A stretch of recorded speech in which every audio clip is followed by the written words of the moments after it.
Alors, je voulais faire un témoignage de quelqu'un qui m'a rapporté ce témoignage le jeudi lorsque nous étions à la réunion pastorale. Et il y a un frère avec qui nous étions à Libat. Il a entendu parler du pasteur Sita qui est en train de se marier. Alors, pendant qu'il était en train de venir, il m'a posé la question de savoir, il m'a dit, pasteur, vraiment cet homme-là a fait beaucoup du bien pour moi. Il m'a fait du bien. Ça veut dire que ce que je suis devenu là, je le dois à lui. Aujourd'hui, si je suis serviteur dans une église, c'est à cause de ce pasteur-là. Mais je me pose la question de savoir, qu'est-ce que je peux lui offrir ce matin, en signe de reconnaissance? J'entends qu'il va se marier, mais qu'est-ce que je veux lui apporter? Au regard de tous les biens qu'il m'a fait, je me dis que non, cet homme-là, il mérite quelque chose pour moi. Alors, je lui pose la question, qu'est-ce que le Seigneur a mis dans ton cœur pour cet homme de Dieu? Il dit, je ne veux pas le dire à toi, mais je vais simplement le garder pour moi, pour le dire, pour le prononcer devant l'homme de Dieu. Je ne veux pas vraiment lui donner certainement ce que je veux donner. Ça n'aura pas de l'estime. Mais je pense que je peux faire quelque chose de bien pour lui. Alors, hier, on s'est revus. Je lui ai posé la question de savoir, est-ce que tu as fait ta promesse? Il dit, pasteur, j'ai tenu ma promesse. J'ai tenu ma promesse. Même si ce que j'ai donné n'est pas visible. Mais les gens peut-être l'ont pas vu, mais Dieu a vu ce que j'ai donné. Il m'a rappelé une histoire où l'ambassadeur de la RDC qui s'appelait Christophe Muzungu a fait un don au pasteur d'une voiture. Il m'a rappelé cette histoire-là. Il m'a dit que tu vois cet homme-là, ce diplomate-là, il était très reconnaissant. À tel point qu'il a offert une voiture au pasteur. Mais tu sais ce qu'il est devenu? Là, il est au Sénégal. C'est lui qui m'apprend qu'il est au Sénégal. J'ai dit, ah, gloire soit rendue à Dieu. Alors, la reconnaissance. C'est très important, la reconnaissance. Lorsque quelqu'un te fait du bien, ce que nous pouvons faire, c'est d'être reconnaissant. La reconnaissance. La persévérance facteur ou la persévérance produit de la reconnaissance. Nous sommes en Syrie, dont la capitale est Damas. Qu'est-ce qui va se passer? Le roi avait son chef d'état-major qui était lépreux. Alors il était malade. Et c'est par cet homme-là que la Syrie a remporté la victoire devant le peuple d'Israël. Et à tel point, qu'est-ce qui va se passer? Ils ont pris des gens, des Israélites pour les amener en Syrie. Alors, parmi les Israélites qu'ils avaient pris, il y avait une femme, une jeune fille qui travaillait dans la maison de Naaman. Alors, lorsque la jeune fille a vu la maladie dont souffrait son maître, il a dit, ah, si nous étions à Samarie, certainement que l'homme de Dieu pouvait guérir mon maître. Alors elle a en parlé simplement avec sa femme. Alors qu'est-ce qui va se passer? Et la femme n'est pas restée bouche cousue. Elle en parle à son mari. Tu sais que la jeune fille qui est dans notre maison, voilà ce qu'elle m'a dit. Alors, Naaman, il va chez le roi. Il dit, roi, voilà quelqu'un qui est dans ma maison, elle m'a dit ceci ou cela. Alors, il faut que tu me donnes une note pour me rendre en Israël. Alors le roi a fait une lettre de recommandation pour se rendre en Israël. Il arrive, Naaman arrive, il tend la lettre chez le roi. Qu'est-ce que le roi fait? Le roi, en lisant la lettre, se mit en colère. Il dit, quoi? Donc, on a dit que moi j'ai le pouvoir de guérir et j'ai le pouvoir de donner la mort. Oh, ce monsieur-là, il me cherche la guerre. Le roi se fâche. Et l'homme de Dieu, il entend les murmures. Il pose la question, qu'est-ce qu'il va faire? En manifestant sa consternation, le roi va déchirer ses habits. Il déchira ses habits. Et quand l'homme de Dieu a appris qu'il déchira ses habits, il pose la question à Naaman. Plutôt, il pose la question, pourquoi as-tu déchiré tes habits? Alors, envoie-le chez moi.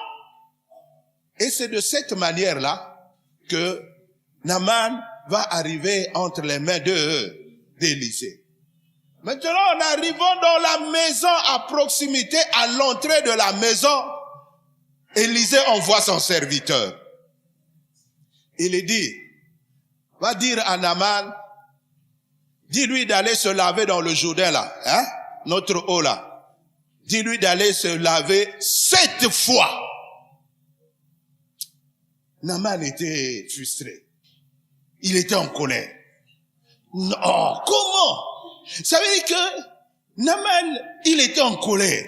Il dit, comment, moi qui suis, comment, moi je pensais que l'homme de Dieu devrait sortir de sa maison, il devrait venir à mon rencontre, certainement me parler et agiter la main là où se trouve la maladie. Frustré, indigné, et le voilà repartir. Et en repartant, ses frères, ses serviteurs lui demandent, mais, maître, mais tu vas où? Ah non, je repars. Pourquoi? Ah non, moi je pensais que non, mais Élisée allait sortir. Mais il m'a dit de se laver 7 fois. Il dit donc que chez moi, là, il n'y a pas de fleuve. Et on a pris des exemples, hein, des fleuves. Comme Parpar, comme Abana, comme beaucoup de... On a cité au moins 3 fleuves comme ça. Donc ces fleuves-là, si je pouvais être purifié, donc ce n'est qu'en Israël là. Bon, on lui dit, mais, chef, mais si l'homme de Dieu t'avait dit, t'avait demandé quelque chose de difficile, ne le ferait-il pas? Hein? Là au moins il t'a dit, au moins va seulement te laver 7 fois et tu seras pur. Alors, à l'écoute, il va dans le Jourdain, il fait quoi? Il se la plonge 7 fois. À la fin, Naaman est devenu pur. Après cette purification, Naaman revient vers l'homme de Dieu et lui dit, je te donne le présent. Tout ce que j'ai apporté là, je te le donne. L'homme de Dieu, non, dit non. Moi, j'ai pas besoin de ça. Il dit, comment? Mais néanmoins, laisse-moi te dire que sur toute la terre, non, il n'y a pas un Dieu, sinon qu'en Israël, qu'on trouve le seul et le vrai Dieu. Alors, Naaman, il est reparti. Il dit, non, je ne peux pas repartir comme ça, mais permets-moi au moins d'amener un symbole d'Israël.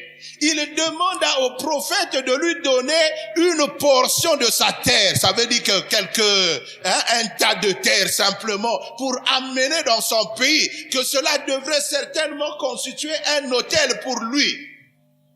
Et à la fin, il a pris la terre, il est rentré. Mais son inquiétude se trouvait quelque part. Il a dit, puisque j'ai découvert qu'en Israël, il y a un seul et vrai Dieu. Mais, maître, l'homme de Dieu, vraiment, veuille demander pardon à ton Dieu là, de me pardonner. Parce que moi-même, je suis soumis à un roi. Le roi a l'habitude d'adorer les faux dieux. Mais moi aussi, quand il dit prosterne, moi je fais quoi? Je me prosterne aussi. Mais, pardonne, veuille demander pardon à ton Dieu pour qu'il me pardonne. L'homme de Dieu lui dit, va en paix. Amen. Voilà un peu le condensé de cette histoire-là. Certainement que toi aussi tu avais lu l'histoire. Mais il y a quelque chose, ça c'est un étranger. Souvent, ceux qui viennent de l'extérieur, lorsqu'ils rentrent dans nos églises, ils disent souvent, non, ici il y a Dieu. Mais nous-mêmes qui sommes là, nous n'avons jamais donné de la valeur de ce qui se passe dans cette église. Mon frère, il n'y a pas d'église où tu trouveras que tout est parfait. Il y aura toujours quelque chose, peut-être de négatif, mais peut-être aussi de positif. Mais je veux dire que si tu veux perdurer dans ta relation avec Dieu, ne regarde jamais ce qui est négatif, mais pense à ce qui est positif. Pense que en ces lieux, il y a un. C'est tout. Alors, nous sommes en train de parler de ce qu'on appelle la lèpre. Certainement que tu as déjà entendu parler de cette maladie-là. Pour ceux qui font l'examen en classe de 3e, souvent c'est un programme en SVT. Je ne sais pas si c'est SVT, hein, les sciences naturelles. Là. Voilà. On parle souvent de ça. La lèpre. Voilà un peu. La lèpre est une maladie infectieuse due à une bactérie. C'est le bacille, on appelle ça en d'autres termes le bacille d'Ensel. C'est une bactérie plutôt qui est proche de l'agent responsable de la tuberculose. Nous connaissons la tuberculose.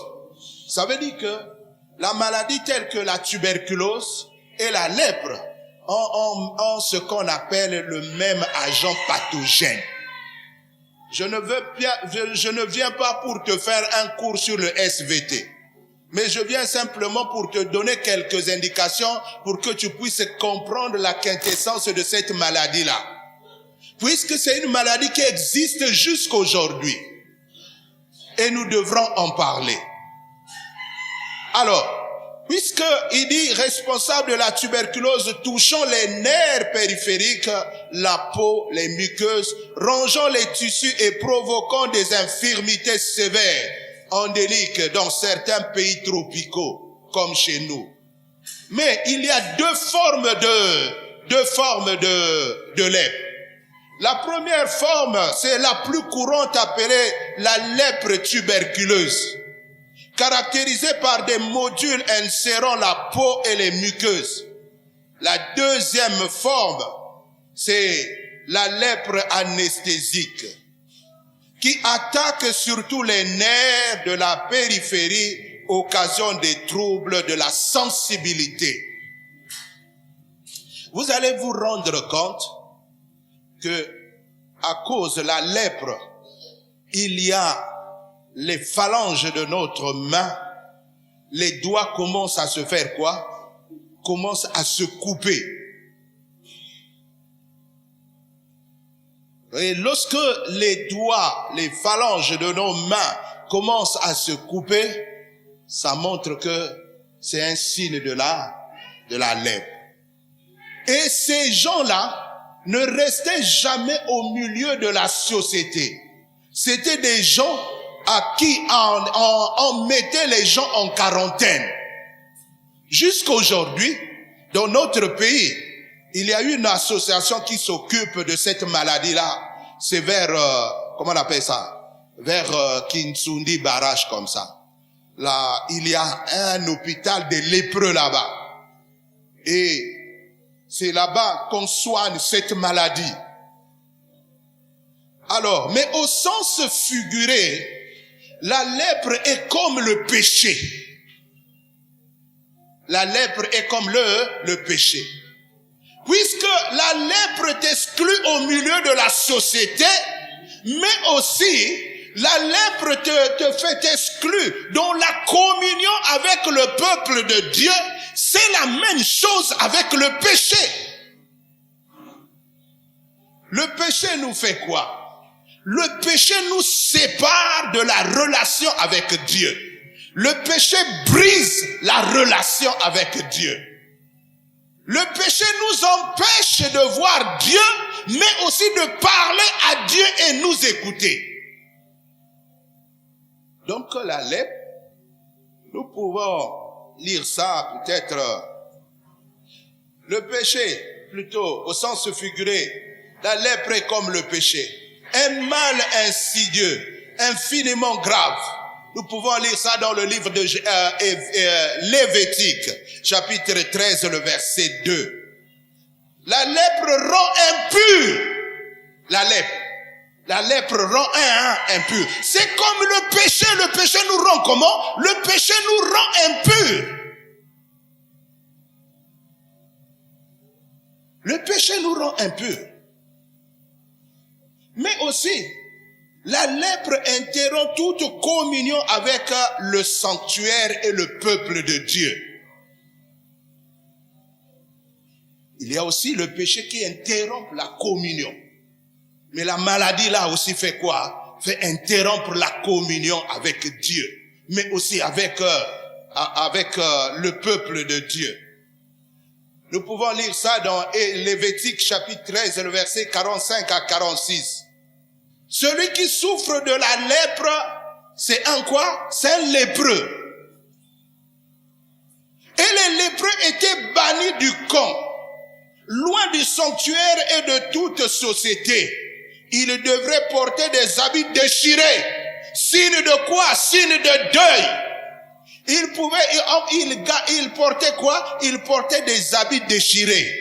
Et comme ils portaient des habits déchirés, signe de deuil, et on avertissait toujours les gens de loin en criant impur, impur. Souvent, quand on regarde, quand on voyait quelqu'un qui a la lèpre, on ne pouvait pas s'approcher de lui.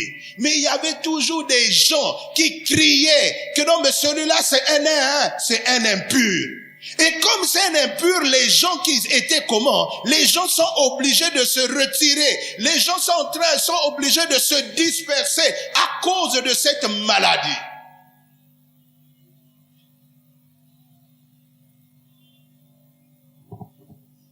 Et on nous dit, Lévitique 30, j'ai dit ça, Lévitique. Nous avons aussi lu Luc chapitre 17, le verset 12 à 13.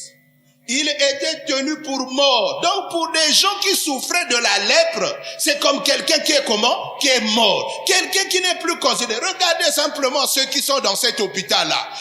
Rare qu'ils reçoivent des visites. Ce sont des gens qui sont en quarantaine. On ne peut pas les approcher.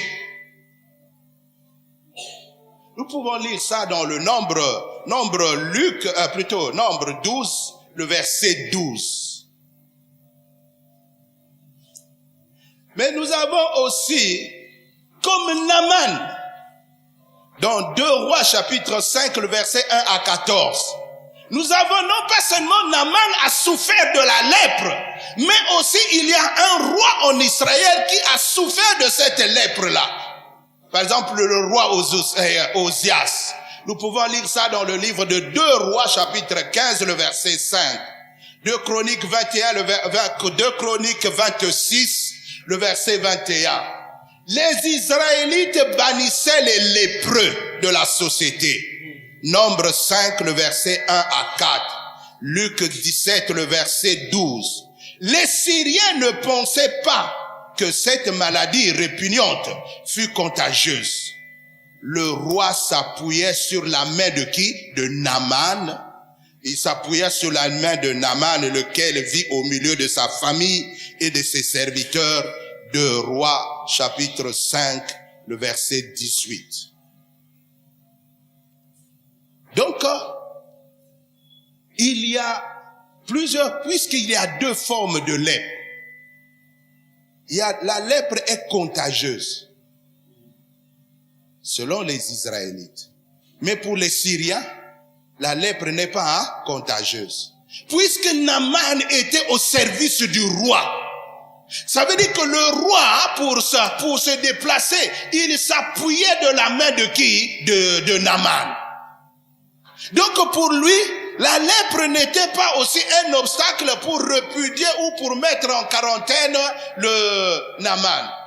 Mais ce qui est sûr et certain, Naaman dans son état en tant que général, un général, c'est qu'il a beaucoup d'argent. Naaman, c'est qu'il a cherché la guérison partout. Certainement qu'il est allé même à l'étranger, comme c'est le cas de chez nous. Quand les gens sont malades, ils cherchent à aller à l'étranger.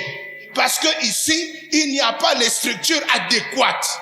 C'est pourquoi ils vont à l'étranger. Et Naaman, il a cherché la guérison partout, il n'a pas trouvé.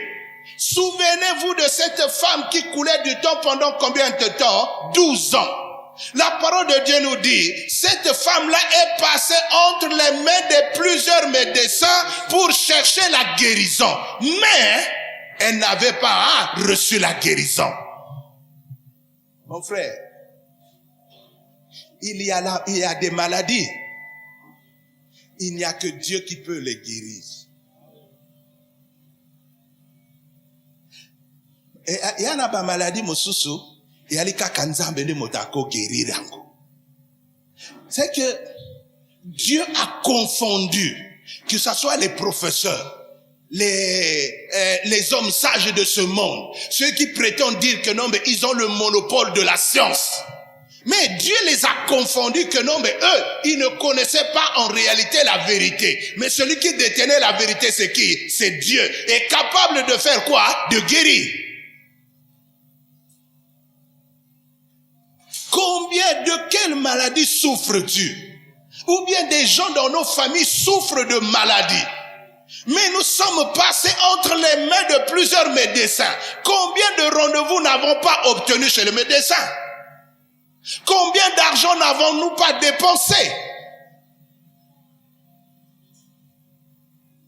Il y a des gens qui souffrent de maladies incurables, des maladies chroniques, dont la science ne trouve pas une réponse, mais dont la réponse se trouve auprès de Dieu. Mon frère, dans mon quartier là, mon voisin, lui, il est professeur en matière de santé, professeur. Donc il est professeur agrégé comme ça. Mais son père était hospitalisé. Il a fait le nécessaire là pour que son père trouve là la guérison. Mais malheureusement, il n'a pas trouvé la guérison, il est mort. Le jour où nous sommes allés le consoler là, c'est sa femme qui nous disait, vraiment le CHE là, on ne comprend plus. J'ai dit, ça c'est un professeur qui dit le CHE là, on ne comprend plus. Mais comment là, lui il a l'argent, il a les connaissances. Il a des amis docteurs. Il avait mis toute une batterie de docteurs pour être au service de son père. Pour que son père trouve quoi? La guérison. Mais cette batterie-là n'a pas suffi. Le papa est décédé. Il dit que non, mais je comprends plus. Je dis, non, la maladie là, c'est que Robert, il est avec quelqu'un seulement qui pouvait le guérir. Ce n'est que Dieu. Mon frère, même le médecin, même quand tu es à l'hôpital, Le médecin, quand il te regarde là, il a fait un diagnostic, un traitement là, il dit que non, mais ça ne marche pas. Il dit, ah bon, d'abord, va un peu chercher Dieu. Alléluia. Lui-même, il est conscient que non, mais lui, il a fait de son mieux pour que tu sois guéri. Mais ça n'a pas marché. Lui, il dit, non, va prier. Alléluia. Quand tu te dis, va prier, il t'envoie chez qui? Il t'envoie chez Dieu. Bon, parfois il te dit, va seulement à la maison là. Va seulement attendre là-bas. Mais continue. Certains, il s'est dit que non, mais certainement que tu vas mourir de cette maladie-là. Comme il veut pas être responsable, il t'envoie à la maison. Bon, va d'abord à la maison te reposer là-bas. Mon frère, il y a des maladies qui nécessitent Dieu dans notre vie. L'argent ne fait rien. Je t'assure, il y a un frère que nous étions avec lui, il était de ma promotion. Sa femme est tombée malade. Il m'a dit, non Stéphane, viens, nous allons prier pour sa femme. Je suis allé au chevet, au CHU. Mon frère, quand je suis arrivé là-bas, j'ai vu 2 cartons de médicaments remplis, bien remplis. J'ai dit, mais si déjà 2 cartons de médicaments là, ça ne guérit pas, mais c'est que non, mais il manque quelque... Mon frère, ça veut dire qu'il nous manque quelque chose dans la douleur que nous avions. Si nous avions pris un traitement et que ça n'a pas marché, c'est qu'il y a quelqu'un qui est susceptible de guérir cette maladie. Alors, qu'est-ce qui va se passer? J'arrive. Je vois. Il dit, bon, on va prier, le frère Ganga. On va prier. J'ai prié. Tu sais, quand nous prions, nous disons toujours que, Nzambe, étends ta main pour que la personne puisse être guérie. Moi, j'ai entendu la voix qui m'a dit, que non, mais ma volonté n'est pas ta volonté. J'ai fermé ma bouche. Je suis allé à la maison. En rentrant à la maison, là, je devrais revenir le matin. Regardez, le matin, mon frère, je t'assure, une grande pluie s'est abattue. Ça m'a empêché de me rendre au CHU. Bon, j'ai attendu jusqu'à ce que la pluie puisse diminuer. Je prends le transport, je me rends au CHU, j'arrive dans la salle, la femme était déjà décédée. J'ai dit, bon, je ne pouvais pas le dire chez la personne qui m'avait invité à prier, parce que sinon, ça pouvait provoquer un tollé. C'est pourquoi j'ai du mal à dire à quelqu'un que non, mais je conseille à quelqu'un. Mais quand Dieu me parle, si Dieu ne m'a pas convaincu de te le dire, je ne dis pas. Parce qu'après là, ça va extrapoler. Le frère là, il m'a dit, mais Stéphane, comment la dame est décédée? J'ai dit, c'était pas notre volonté, c'était la volonté de Dieu. C'est tout. Ça veut dire que mon frère, avec des tonnes de médicaments que nous pouvons acheter pour une maladie quelconque. Mais si Dieu ne nous accompagne pas dans ce traitement-là, ça veut dire que nous avions fait une dépense pour rien. La parole de Dieu nous dit, si l'Éternel ne garde ceux qui gardent, gardent en vain. Si l'Éternel ne bâtit ceux qui bâtissent, bâtissent en vain. Mon frère, nous sommes des hommes limités. Nous sommes des hommes limités, mon frère. Nous sommes limités. Et comme nous sommes limités, nous devrons implorer celui qui est susceptible de nous apporter son soutien et son secours.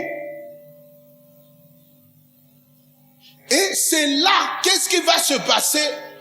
Naaman dans sa maison, quelqu'un, un esclave, quelqu'un qu'on a capturé, on l'a mené dans la maison. Voilà cette personne-là qui est en train de montrer le chemin à Naaman pour faire quoi? Pour être guéri de sa lèpre. Et ala ki kaka masolo. Ah, soki mokonzi nanga azalaka na mboka Samari, na mboka na biso wana, et ali na prophète moko asalaka nini? Abikisaka. Hein? Et comme la femme était attentive, alors elle prend ce problème-là et l'amène chez son mari. Et le mari, il l'amène chez le roi. Et le roi, il envoie. Lisons un peu le verset 10. Après avoir, Naaman, lorsqu'il rentre, il va en Samarie, le verset 10, le prophète lui dit, va, lave-toi 7 fois dans le Jourdain. Lui dit, la maladie de la peau dont était affecté Naaman le rendait rituellement impur et impropre à la participation de culte. Mon frère, c'est de cette manière-là, même le péché nous rend impropres. Le péché nous rend impropres. Le péché nous rend impurs. Je vais dire à quelqu'un ce matin, en réalité, ce n'est pas le péché de ton père, de ta mère ou de tes arrière-grands-pères qui te font souffrir. Mais ce qui te fait souffrir, ce sont tes propres péchés à toi. Et c'est ce péché-là qui est en train de te rendre impur et impropre devant Dieu et devant le peuple de Dieu. Le verset 10. Élisée lui fit dire par un messager, va et lave-toi 7 fois dans le Jourdain, ta chair redeviendra saine et tu seras pur. En matière de péché, on a besoin d'être purifié. Et je me fais comprendre. Le péché ne mérite la purification. Mais c'est comme la lèpre aussi mérite comment? Mérite la purification. La différence c'est que dans le temps très ancien, on utilisait de l'huile pour purifier les lépreux. Mais de notre temps, avec le péché, c'est le sang de Jésus qui nous a purifiés.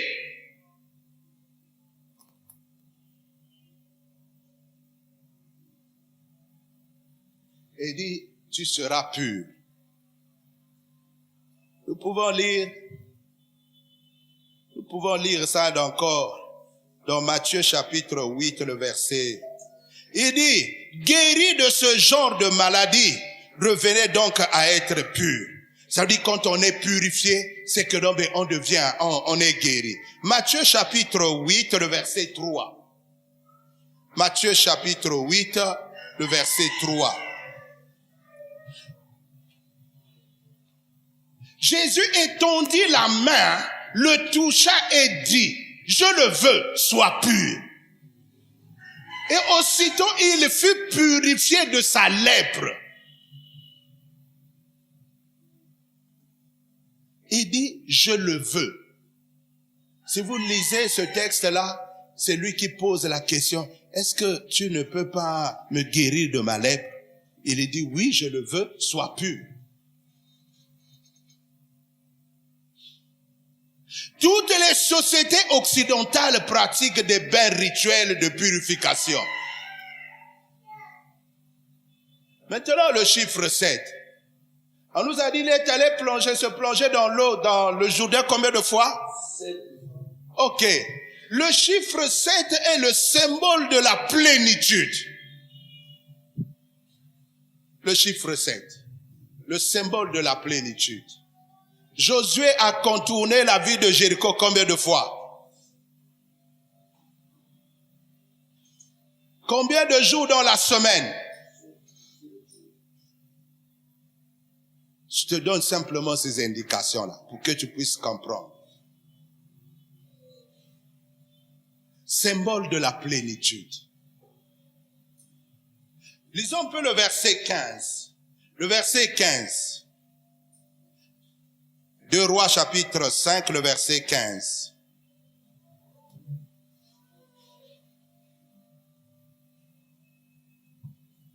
Deux Rois chapitre 5, le verset 15. Naaman retourna vers l'homme de Dieu avec toute sa suite. Lorsqu'il fut arrivé, il se présenta devant lui et dit, voici, je reconnais.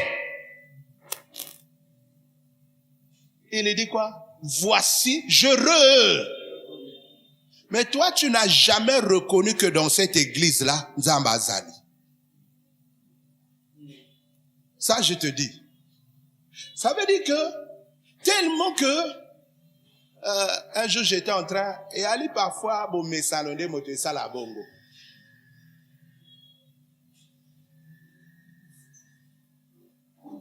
Toi, tu ne comprends pas ici, il y a un Dieu qui est là. En réalité, chacun de nous est habité par Dieu. Lorsque nous venons à l'église, vous savez, chacun de nous amène une portion de son Dieu. Ça veut dire qu'il amène son esprit. Chacun d'entre nous est habité par l'esprit de Dieu.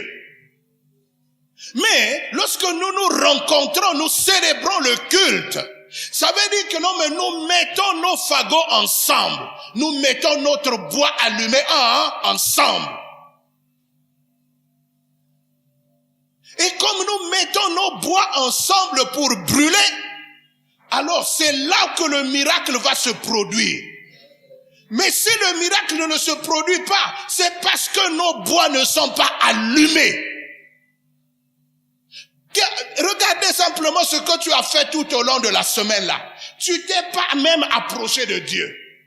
Tu n'as même pas lu la parole de Dieu. Tu n'as même pas prié. Mais, ah non, dimanche je viens à l'église. Mais tu n'as pas préparé le culte. Le culte se prépare.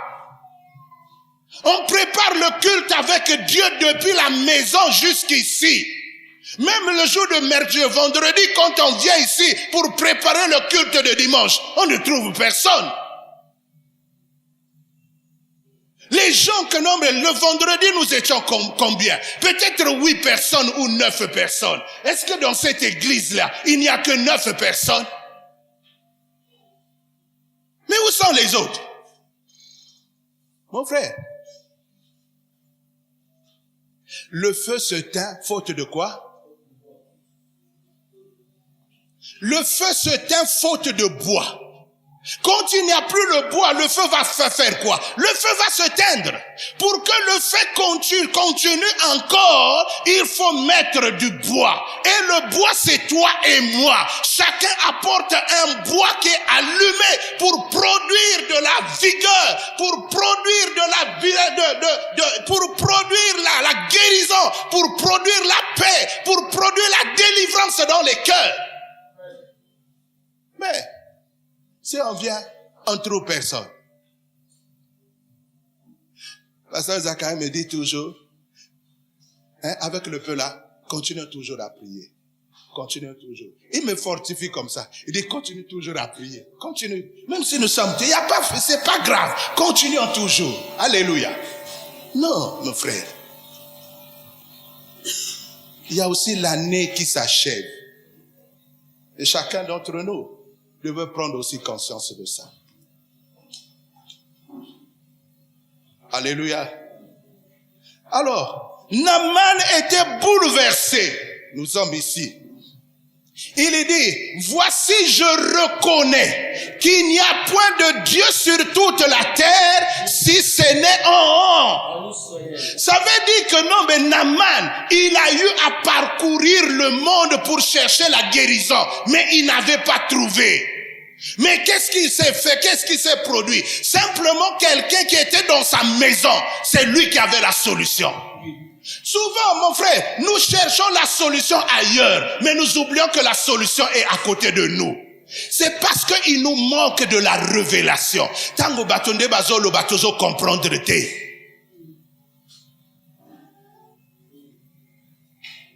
Naaman, c'est Naaman qui déclare ça. Hein?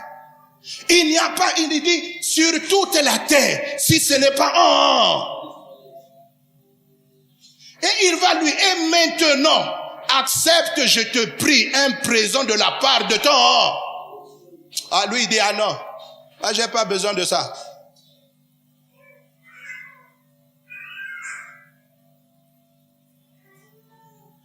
Mon frère, Dieu est au milieu de nous.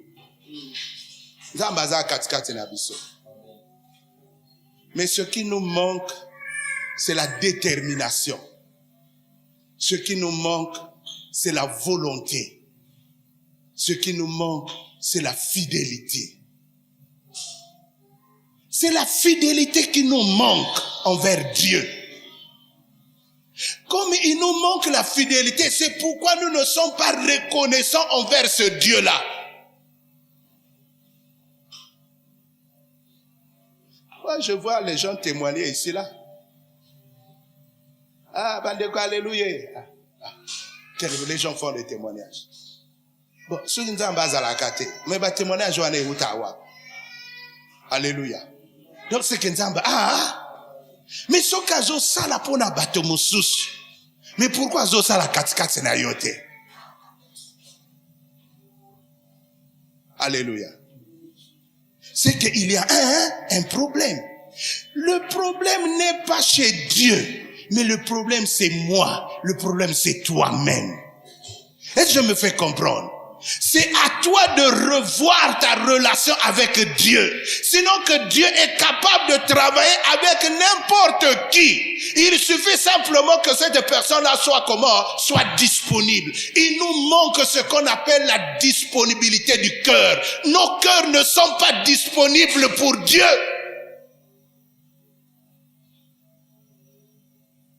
Nos cœurs ne sont pas disponibles. Il nous manque la disponibilité. Non pas seulement la disponibilité, mais il nous manque encore la dispensation du cœur pour s'approcher de Dieu. Quand on vient là, tu es en train de penser à ton morceau de viande. Tu penses à ton commerce.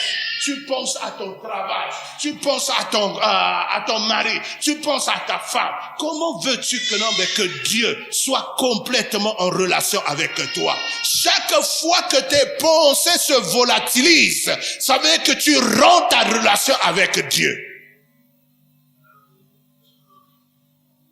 Ça, c'est un étranger qui est en train de le dire.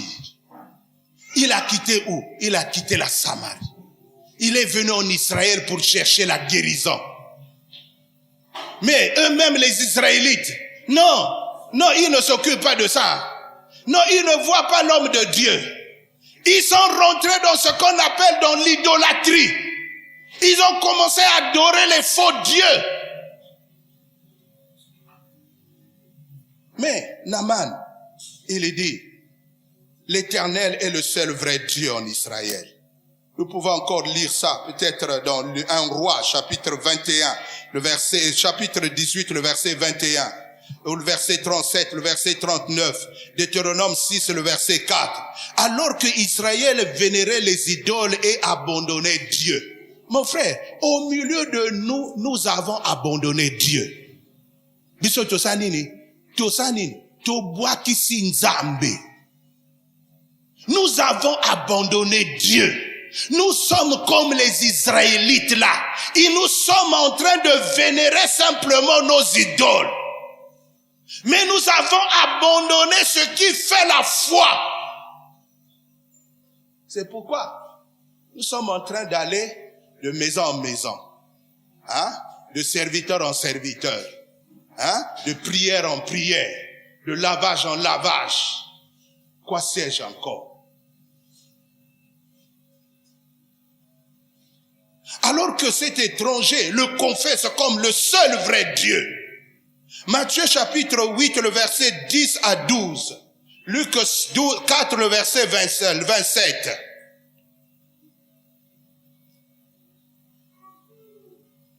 Deutéronome. Il dit ici, écoute Israël, l'Éternel notre Dieu est le seul vrai et le seul est éternel. Le seul éternel. Ce qui veut dire que non, mais en dehors de ce Dieu-là, il n'y a point d'autre Dieu. Il nous manque ce qu'on appelle l'attachement à ce Dieu-là. Il nous manque l'attachement. Est-ce que nous pouvons nous attacher à ce Dieu-là? Si ces hommes-là ont fait des témoignages pour leur relation avec Dieu, est-ce que nous aussi, nous ne pouvons pas expérimenter ce que les autres ont expérimenté dans leur douleur, dans leur souffrance, dans leur maladie?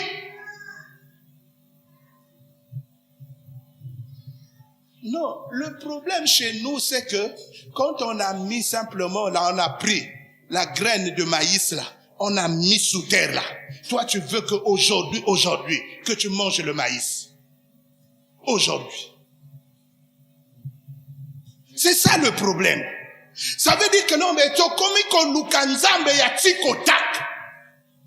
même nous sommes devenus même des évangélistes de ces fauteurs de troubles, de ces fauteurs de doctrine. Nous sommes devenus leurs disciples. Nous faisons même de l'évangélisation dans les maisons en maison. Oyokite. Ah, papa ana. Yeti kotak. Wanande omemi sango. Mais jamais omema sango anzambo boko. Non, kobanga na yote, moi je connais quelqu'un. Et je me fais comprendre. Il dit, moi je connais quelqu'un. Non, lui là tu ne parles pas. Lui il te dit simplement ce qui est, il te voit, il te donne la prophétie. Dis aïe. Alléluia. Tikotak. C'est ce que nous voulons. Nous ne voulons pas persévérer. Mais nous voulons simplement gagner. Mais tu ne peux pas perdre si tu ne gagnes pas. Il faut d'abord perdre avant que tu gagnes. Mais nous ne voulons pas gagner, nous ne voulons pas perdre. Mais nous voulons simplement continuer à gagner. Et après avoir reçu la faveur de Dieu, les voilà qui disent, oh, bye bye, adieu le sang. Ah ouais, zana bato bazwa misalate bakenda libelela. Bazali ube bazate. Na tuni, nazo tunate frère. Est-ce que awa, ezana bato bazwa misala na église ote, bakenda nde libelela. Bazali ou bien bazate. Bazali. Et awa izana batonde bazwa mabala awa bazu mabala me bakenda libérela. Bazali ou bien bazate. Bamsusu bala koya kana ba demo awati. Ba benga na ba demo ande akenda nde libérela. Et lobi kuna nde na weso akenda motako frère. Ça veut dire que non, mais ayaka kana eli susute. Azoze la demande atungi sa eli susu puka sa nini. Azonga. Wana nde ayiko reconnaître que non, mais nzamba Zakari asalaka. Alléluia. Parce que nous voulons du tikotak. Non, nous devrons persévérer. La persévérance produit la reconnaissance. Naaman a eu un problème. C'était un général de son état, un homme orgueilleux. Quand il regarde sa position, quelqu'un qui était élevé dans dignité dans son pays, mais il dit que non, mais oh, comment quelqu'un motoloko la yé, au lieu de abimaya koye bisangai, que non, mais tu vois, l'homme de Dieu, moi je ne veux pas le juger, mais sinon que, comme il n'était pas sorti là, Naaman était comment? Il était frustré.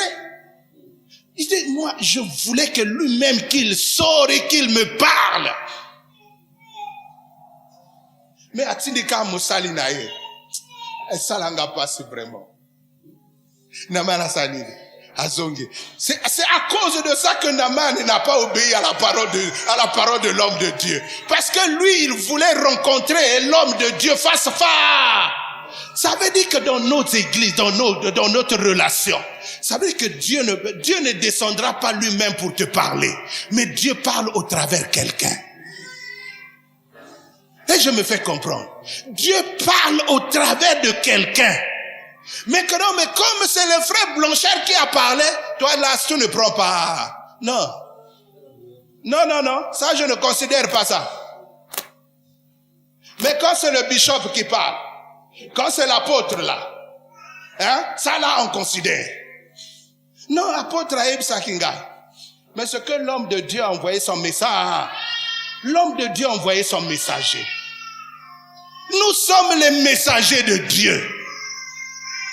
Ça veut dire qu'en aidant le messager de Dieu, Dieu nous donne une parole pour te consoler, pour te fortifier, mais aussi pour te guérir. Ce n'est pas ma prière qui fera que tu puisses guérir, mais le Dieu qui est en moi va te guérir.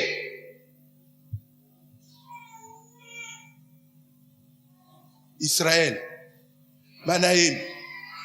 T'as là, même là où on a écrit Israël là. Mais seulement le peuple de Manaïm là. Dis seulement, écoute Manaïm. Écoute Manaïm. L'Éternel, notre Dieu, est le seul éternel.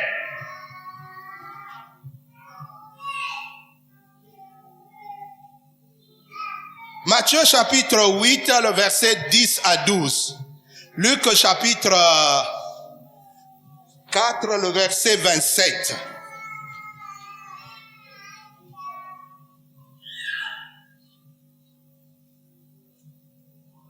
Luc chapitre 4, le verset 27. Il y avait plusieurs lépreux en Israël du temps d'Élisée, le prophète. Et cependant, aucun d'eux ne fut purifié, si ce n'est Naaman le Syrien.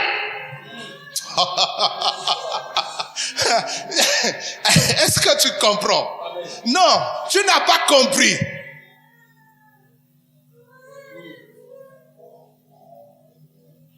Autant, ça c'est le témoignage que rend Jésus à cause de ce monsieur-là, Naaman le Syrien.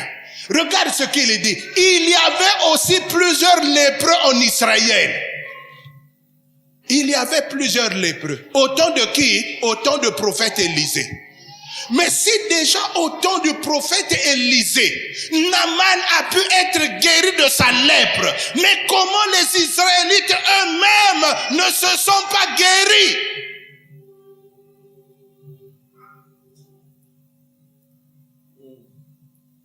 Il dit, le prophète, et cependant, aucun d'eux ne fut purifié. Si ce n'est Naaman le... Ça là. Naaman, à part son orgueil, il était comment? Après que non ba salinae ba lobinae asanin akiti akiko kokoya na mai. Non mon frère, il nous manque l'obéissance.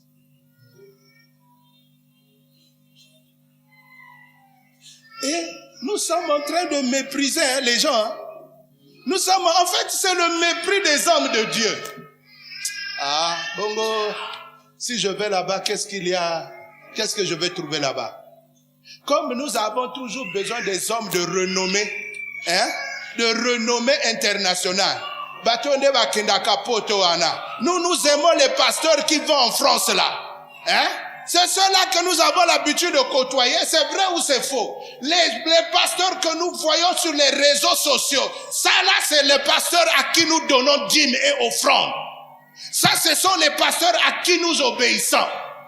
Mais nos propres pasteurs là, nous les faisons quoi? Nous les méprisons. C'est la même chose en Israël. Ils ont méprisé qui? Ils ont méprisé le prophète et Élisée. Ils l'ont méprisé alors qu'il a guéri Naaman le Syrien de sa lèpre. Mais les lépreux d'Israël n'ont jamais été guéris parce qu'ils n'avaient pas cru à l'homme de Dieu. Parce qu'ils n'avaient pas cru en Dieu. Mon frère, il faut te changer le logiciel. Il faut te changer le logiciel. Ne méprise pas les hommes de Dieu. Mais il faut avoir de la déférence, du respect. Non, le problème c'est que nous considérons les serviteurs comme étant nos amis. La relation, c'est que non, mais moi je suis père, toi tu es fils. C'est que dans cette relation, moi je te dois du respect et toi tu me dois du respect. C'est ça le problème. Je ne peux pas outrepasser ma fonction pour que toi tu sois lésé dans ton caractère. Non.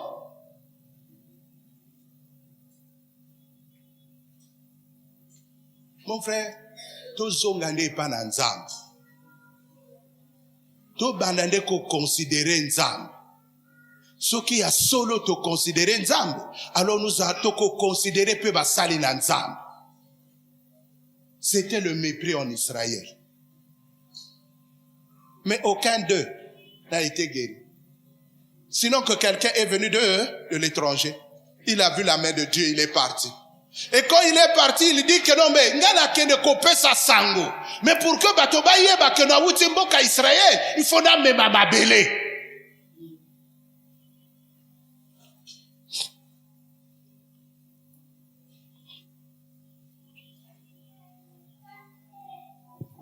Lisons le verset 17 du livre de 2 Rois chapitre 5, le verset 17.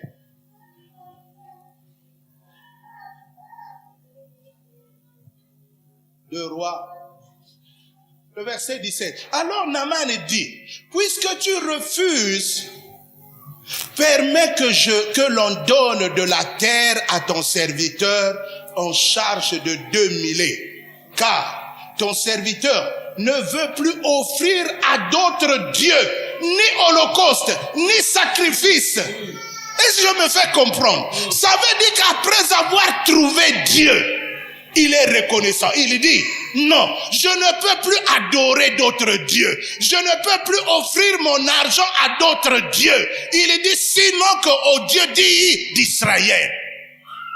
C'est ça la reconnaissance. Prendre l'engagement de dire que non, mais les Camerounais n'a pas ça l'angoli sous-souté.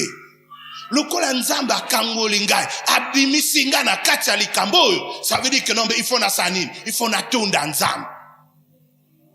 Souvent, quand nous faisons ici, nous venons, Bandeko, alléluia, amen. Et vraiment, je bénis le Seigneur parce que j'étais malade, Dieu m'a guéri. Mais quand tu as guéri là, Dieu t'a guéri là, où est l'offrande? Le bongo que non, pasteur, il peut commencer à la battre à kin. Non, c'est écrit là. Et c'est ça, malo bananzam bete. Hein? Oh non, pasteur, il peut commencer à offrande. Ah! Mais si tu as trouvé grâce à tes yeux, grâce aux yeux de Dieu, tu as trouvé grâce. Est-ce que non, mais tu ne peux pas faire ton offrande? Mais l'offrande, c'est un signe de reconnaissance.